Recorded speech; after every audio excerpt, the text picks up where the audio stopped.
We approach the one-year anniversary since the tragedy at Sandy Hook. Governor Malloy saying the recent release of the 911 recordings has likely made things more difficult for the families. He also says he expected they would be released all along. He just wishes it had happened sooner. Our chief political correspondent Mark Davis joins us live now with a one-on-one interview with the governor on the release of the Sandy Hook recordings. Mark? That's right. Hi, Darren and Ann. Good evening, everyone from the Hartford newsroom. Over the past 2 weeks, the prosecutor's report was released and the 911 recordings came out. And the governor says the governor is tonight responding for the first time. The governor had been complaining for weeks about the long delay in releasing the prosecutor's report on the tragedy at Sandy Hook, but also said all along that he expected the 911 recordings to come out shortly after it was issued.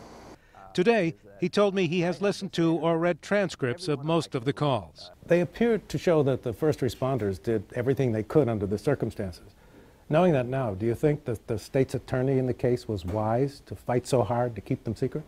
If the report had been released, as I had wished several months earlier, then obviously this occurrence, that is the release of the tapes, would not have been so close to this one-year anniversary, which I'm sure has made things more difficult. The report on the crime shows that all of the guns were obtained legally. Doesn't that sort of reinforce the view that the gun laws that were passed in reaction to Sandy Hook were an overreaction and wouldn't have prevented this?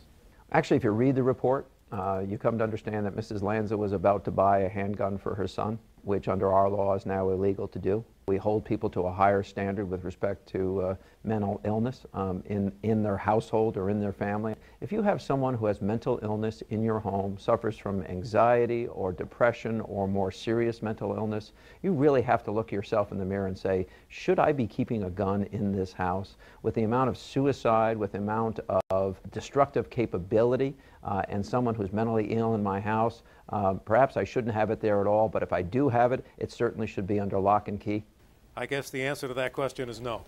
Yeah, I think so.